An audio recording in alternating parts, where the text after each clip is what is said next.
Boa noite a todos.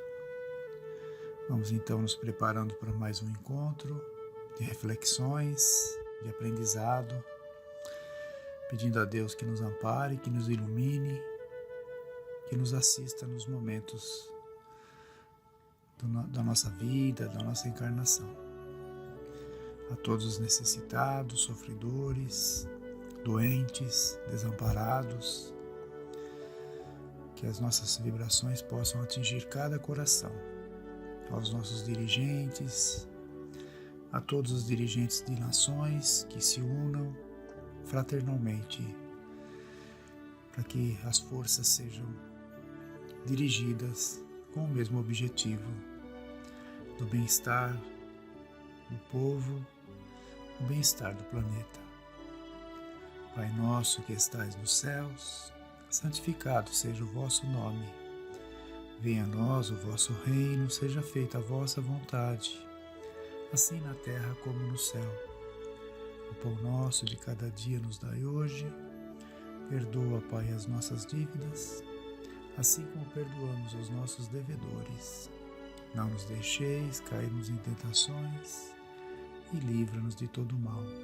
Que assim seja, graças a Deus e a Jesus. Hoje veremos do Evangelho segundo o Espiritismo o texto contido na sua introdução. Diz assim, o título é Objetivo desta obra.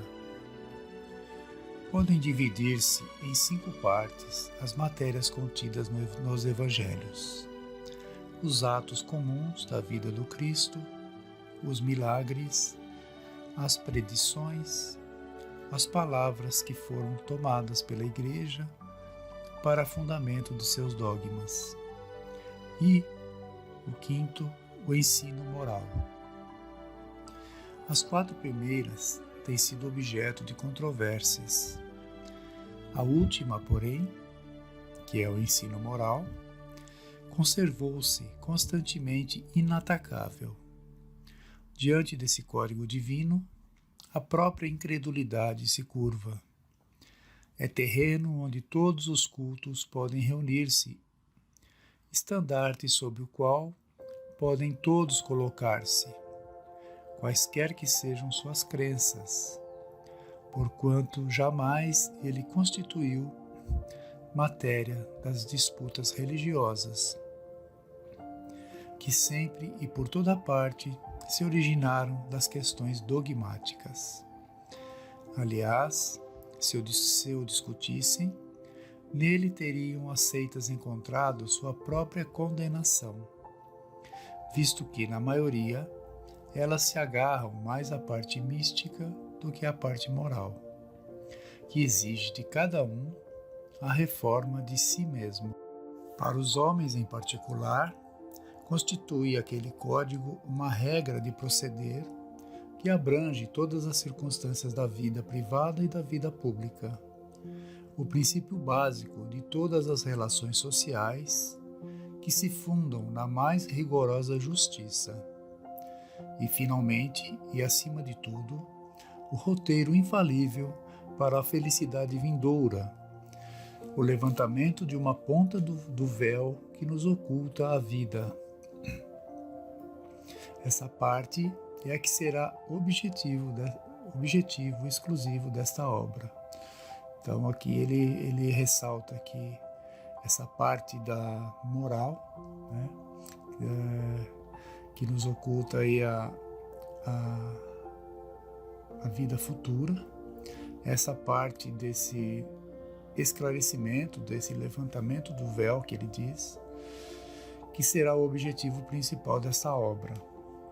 Ressaltamos também nesse trecho o ensino moral do Cristo, que o Evangelho em seu todo procura nos esclarecer, nos exemplificar com todas as suas passagens, nos alertar. Se manteve como universal, até mesmo pelos incrédulos, mesmo aqueles que não têm a credulidade no Cristo, não contestam, não têm argumentos para contestar esses ensinos morais contidos no Evangelho. Todos os cultos concordam com isso e não se traduz por disputas nenhuma religiosas. Não se trata de disputas religiosas. Se trata da verdade do Cristo, da moral do Cristo que nos ensinou. Independente das crenças humanas, é o mesmo para todas as crenças. Nenhuma delas rebate esses argumentos morais. Para o homem em geral, constitui o código de regra e procedimento, tomado no setor público ou no privado, quer dizer, em qualquer circunstância da nossa vida, pública ou privada, será o mesmo, será aplicado em todos os setores, sem distinção. Então, seria o princípio básico de todo relacionamento social e roteiro infalível para a felicidade. De apenas uma parte do véu, como ele diz, né, foi levantado sobre a vida futura. Olha a abrangência dessa obra, né, como ditando aí uma conduta moral para o homem, para que ele não se perca, né, e é abrangente e importantíssimo para nós, para verificarmos isso no nosso entendimento do crescimento do espírito, das dificuldades que o espírito se mantém ainda encarnado, ter essa base, essa regra, essa conduta moral definida no Evangelho. Então, continuando a leitura, toda a gente admira a moral evangélica. Todos lhe proclamam a sublimidade e a necessidade. Muitos, porém, assim se pronunciam por fé, confiados no que ouviram dizer, ou firmados em certas máximas que se tornaram proverbiais. Poucos, no entanto, a conhecem a fundo, e menos ainda são os que a compreendem e lhe sabem deduzir as consequências. A razão está, por muito, na dificuldade que apresenta o entendimento do Evangelho, que para o maior número dos seus leitores é ininteligível a forma alegórica e o intencional misticismo da linguagem fazem que a maioria o leia por desencargo de consciência e por dever, como leem as preces sem as entender, isto é, sem proveito. Passam-lhes despercebidos os preceitos morais, disseminados aqui e ali, intercalados na massa das narrativas. Impossível, então, apanhar-se-lhes o conjunto e tomá-los para o objetivo de leitura e meditações especiais. É certo que tratados já se hão escrito de moral evangélica, mas o arranjo em moderno estilo literário lhe tira a primitiva simplicidade, que ao mesmo tempo lhe constitui o encanto e a autenticidade. Outro tanto cabe dizer-lhe das máximas destacadas e reduzidas à sua mais simples expressão proverbial. Desde logo, já não passam de aforismos privados de uma parte de seu valor e interesse, pela ausência dos acessórios e das circunstâncias em que foram enunciadas. Aqui cabe mais um comentário, o alerta que ele nos dá, né? Pela falta de entendimento. Ao lermos, muitos o fazem por desencargo de consciência, por obrigação, sem atentar para os preceitos morais e existentes em cada passagem. Cada passagem do Evangelho, ela é envolvida por esses preceitos morais do Cristo. Não temos que ter a obrigação temos, mas lermos sem essa carga de responsabilidade. Lermos, prestarmos atenção, aproveitarmos a leitura e principalmente reflexões, né, dos trechos lidos são importantes, porque senão haverá simplesmente, eu estou lendo o Evangelho porque alguém me falou que é importante, ou porque algum espírito me orientou que eu lesse, ou passei na orientação da casa de Fabiano e lá me falaram que eu tenho que ler o Evangelho, e isso fica como uma carga, fica como uma obrigação, muitas vezes pesada. Então lermos, procurarmos esse acesso, pequenos trechos, pequenas passagens, sem essa carga de responsabilidade, de desencargo de consciência. Eu li, mandaram eu li, e não pensamos naquilo, não avaliamos o que significa aquele trecho, e aquilo fica como uma obrigação, né? Isso até no início pode até ser dessa forma, mas depois temos que ir percebendo o valor dessas leituras, a importância que ela nos traz e principalmente ir nos moldando, ir nos adequando os nossos comportamentos de acordo com essas leituras, com essas mensagens morais do Evangelho. E também são reunidas nessa obra um código moral universal, quer dizer, é para todos, não é só para mim, não é só para você, é universal, é para o planeta, serve para a humanidade da Terra, né? E certamente para outros planos também, mas falando na Terra, serve para toda a humanidade terrestre, sem distinção de raça, de cor, de culto, de partido político, de ideologias, serve para todos nós. O trabalho de Kardec em ordenar e compilar os assuntos de forma didática é de facilitar ao máximo a nossa compreensão.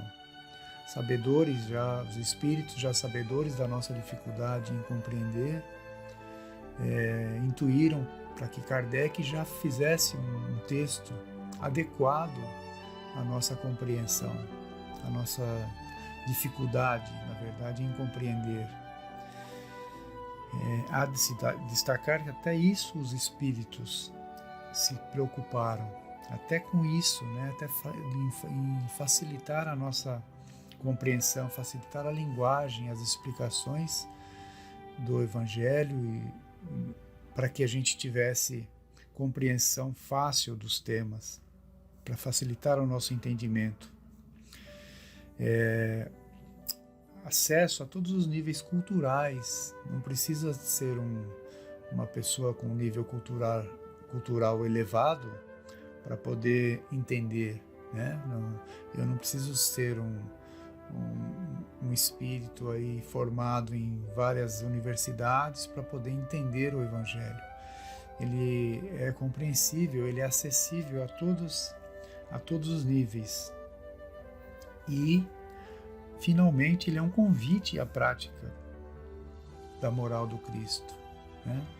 Sem imposição nenhuma, não nos impõe, não nos obriga, ele nos convida, como ele diz, ele é um convite às reflexões, ele é um convite para nos mostrar o caminho correto que temos que seguir.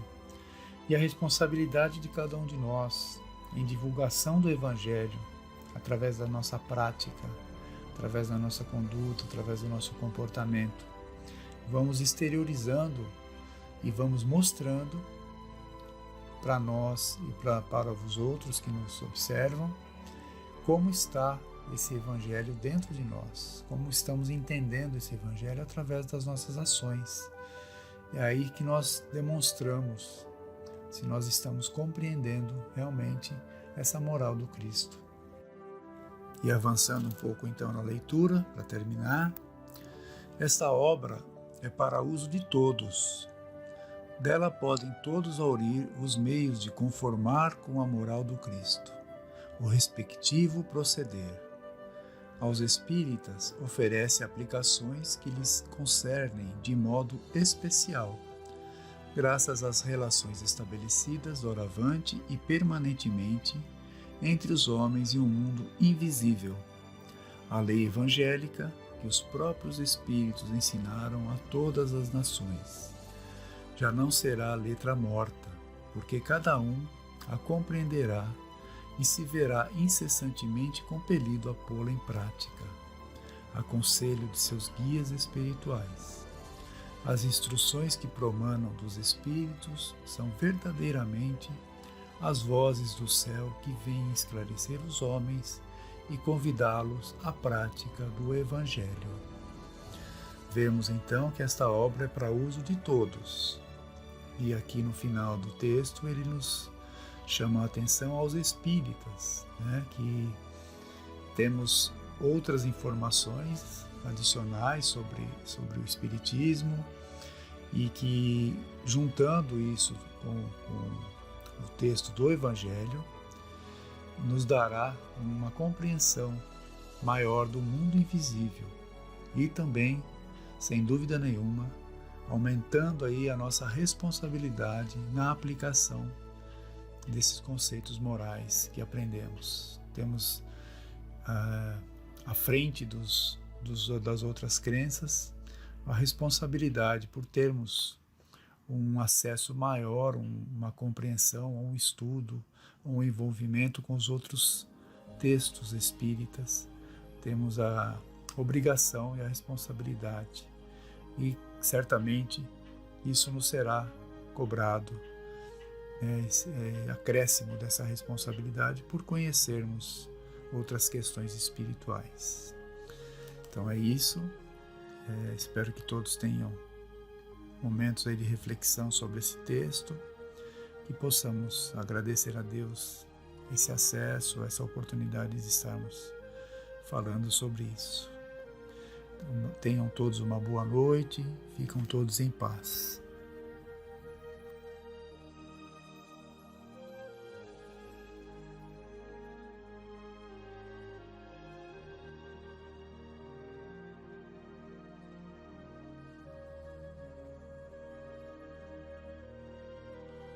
Boa noite a todos, meu nome é Daniel e hoje eu gostaria de trazer à nossa reflexão conjunta o tema do perdão sob a perspectiva do ofendido.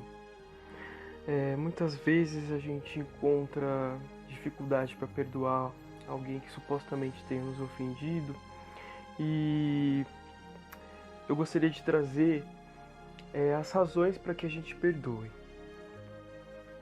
Em geral, a gente encontra essa dificuldade para perdoar. Mesmo a gente sabendo que Jesus nos ensinou que devemos perdoar não apenas 7, mas 70 vezes 7 vezes, ou seja, perdoar incondicionalmente. E por que a gente tem essa dificuldade? Por que a gente não coloca em prática imediatamente a ofensa? Por que a gente guarda às vezes um ressentimento por toda uma existência física e a gente às vezes até leva conosco no plano espiritual esse mesmo sentimento? Então, existem muitas razões para que a gente perdoe.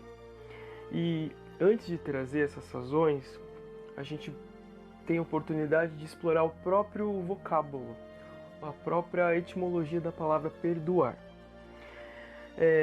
Os estudiosos reconheceram que em todas as línguas a palavra perdoar é um composto de dar ou doar. De origem latina, perdonare, perdoar significa doar completamente. É a partir dessa significação que a gente já pode vislumbrar o sentido até evangélico da palavra perdoar, né? Perdoar significa pessoa que doa o seu próprio eu ao ofensor. E em vez de imolar o ofensor ao seu ódio, o perdoador, o ofendido, sacrifica-se a si mesmo no altar do amor. Na época em que Jesus ensinou o Evangelho há 2 milênios, essa lição do perdão provavelmente não foi compreendida pelas pessoas com muita facilidade, né? Porque naquele momento em que eles se encontravam, vigia a lei do talião, que determinava a retaliação do ofendido ao ofensor, né? Acreditava-se que o perdão naquela época serviria apenas para fazer covardes e vencidos. Mas, em verdade, hoje nós sabemos que quem perdoa vence a si próprio. Então, a partir dessa palavra perdoar, no sentido de doar completamente a si próprio, a gente pode avançar para o tema: qual seria a relevância da prática do perdão? Principalmente para nós espíritas, né? Então, toda vez que a gente se encontra numa situação de suposto ofendido, a gente tem que lembrar, nós espíritas, que o ato de perdoar é o roteiro de felicidade ensinado pelo Mestre, né? No Sermão das Bem-aventuranças, Jesus disse: bem-aventurados os que são misericordiosos, porque obterão misericórdia.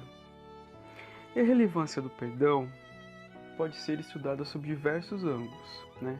Como, por exemplo, a evolução da ideia de retaliar o ofensor para a ideia de retribuir o mal com o bem, a necessidade do perdão para extinguir a causa da maioria dos casos de obsessão, a mágoa e irritação como projeção da nossa culpa em outras pessoas e por aí vai. Mas nessa oportunidade, eu gostaria que nós encarássemos o perdão como bênção ao próprio ofendido. Emmanuel, o espírito que sempre acompanhou Chico Xavier, nos disse uma vez que a importância do perdão, de modo geral, ainda não foi claramente compreendida pelos companheiros domiciliados no plano físico. Isso é uma verdade. Será que a gente pode afirmar que a gente compreendeu a lição do perdão? Que não basta a gente aprender na teoria, a gente tem que colocar em prática. Então, se a gente tem dificuldade em colocar em prática, é porque a gente realmente não aprendeu. E tem uma comparação muito interessante que Emmanuel faz. Ao comparar o espírito encarnado com o inquilino do corpo em que reside transitoriamente, Emmanuel comenta que os acessos de amargura e de ressentimento corresponderiam à depradação da própria moradia em prejuízo próprio.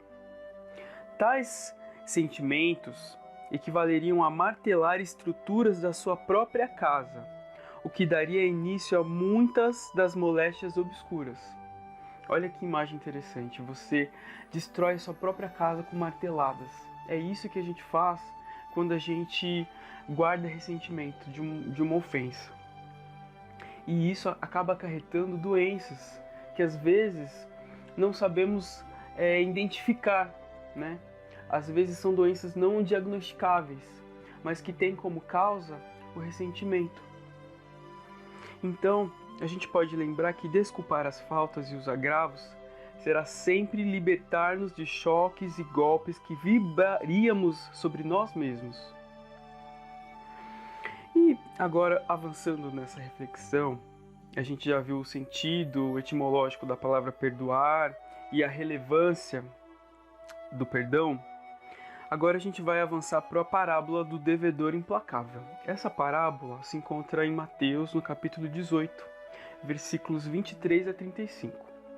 E nesse capítulo evangélico, Jesus ensina essa parábola logo depois de ter ensinado a Pedro para perdoar não apenas 7 vezes, mas 70 vezes 7. Está em seguida. Então vamos à leitura. Por isso, o reino dos céus é semelhante a um homem rei que quis ajustar contas com os seus servos. Ao começar a ajustar as contas, foi trazido a ele um devedor de 10.000 talentos. Não tendo ele com que pagar, o Senhor ordenou que fossem vendidos ele, a mulher, as crianças e tudo quanto tinha, para que fosse pago. Então, prosternando-se, o servo reverenciava, dizendo: "Sê longânime para comigo e tudo te pagarei." O senhor servo, compadecendo-se, liberou e perdoou-lhe a dívida. Saindo, porém, aquele servo, encontrou um dos seus conservos que lhe devia 100 denários, e agarrando-o, estrangulava, dizendo: "Paga, se algo me deves." Assim, prosternando-se, o seu conservo rogava-lhe, dizendo: "Sê longânime para comigo e te pagarei." Ele, porém, não queria, mas saiu e lançou-o na prisão até que pagasse o que estava devendo. Vendo, pois, os seus conservos o que acontecera, entristeceram-se muitos e vieram relatar ao seu senhor tudo o que acontecera. Então, o seu senhor, convocando-o, lhe disse: "Servo mau, perdoei-te toda aquela dívida quanto me rogaste. Não devias tu, igualmente, ter misericórdia do teu conservo, como eu também tive misericórdia de ti?" E irando-se, o seu senhor o entregou aos carcereiros até que pagasse tudo o que estava devendo. Assim vos fará meu Pai, que estás nos céus, se não perdoardes de coração cada um a seu irmão. Essa é a parábola que Jesus nos ensinou, né, que é conhecida como devedor implacável. Muitas vezes também é conhecida como credor incompassível. Essa parábola ilustra também a frase contida na oração do Pai Nosso: "Perdoai as nossas dívidas, assim como perdoamos aos nossos devedores." Existe uma relação. Nós seremos perdoados na exata medida em que perdoamos os nossos devedores, os nossos supostos devedores, os nossos supostos ofensores. E essa parábola nos ensina o seguinte, que se a gente não for capaz de perdoar aquele que nos ofendem ou prejudicam, também não seremos perdoados. E é muito fácil a gente achar que nós somos credores, mas na verdade, muitas vezes somos nós os ofensores. Então, mais uma razão para perdoar. E toda vez que a gente tenta perdoar e encontra uma dificuldade, a gente sempre deve retomar os exemplos de Jesus, né? A sublimidade do perdão exemplificado por Jesus ocorreu no Gólgota. Gólgota significa caveira, que era o lugar onde eles crucificavam os criminosos. E esse perdão exemplificado por Jesus nesse momento ocorreu na crucificação. No ápice da dor, bradou Jesus: "Perdoa-os, meu Pai, eles não sabem o que fazem." E toda essa orquestração de dor, naquele momento, converteu-se em uma musicalidade de esperança e amor, que ecoa desde aquele momento até hoje e ecoará para sempre em todos os nossos corações, em todas as gerações. Essa musicalidade reverbera e precisa ser colocada em prática por nós. Mas não é só. A espiritualidade também nos revela que o perdão de Jesus, após o seu desencarne na cruz, se estendeu imediatamente a seu discípulo Judas. Foi o Divino Mestre a sombra abismal a fim de aliviar a imensa dor de Judas, a quem considerava como amigo. Né? E esse capítulo do alívio que Jesus quis dar a Judas no abismo das sombras, né, por conta do suicídio, está relatado em diversos livros. Um deles está relatado pela própria Maria Dolores no livro Coração e Vida. E avançando nesse tema que é tão bonito, a gente pode refletir por que então a gente tem tanta dificuldade em perdoar. Por quê? Temos dificuldade de perdoar porque o ressentimento é fruto do orgulho. Todo aquele que não admite a admoestação ou deixa-se ferir, ressentindo-se, está envenenado pelo orgulho, intoxicado pela presunção. A gente sabe que os espíritos superiores, os espíritos perfeitos, eles não se ofendem, porque eles não são vulneráveis às suscetibilidades que acontecem com as palavras, com os gestos. Eles têm compaixão. Eles já se desmaterializaram, eles já perderam todo o orgulho, toda a vaidade, todo o egoísmo. E é por isso que nós temos dificuldades, porque nós guardamos ainda esses vícios. O orgulho, a gente pode considerar que não admite que o ressentido se sinta enganado, né? Nos seus conflitos, o ressentido adota uma postura e acredita que essa postura até lhe faz bem, porque o torna o mártir, né? Então, se eu preservar essa condição de credor e me sentir ofendido, é como se eu estivesse resguardando uma honra, uma suposta honra. Mas não é isso, na verdade, né? A espiritualidade, ela nos exorta à vigilância e à humildade.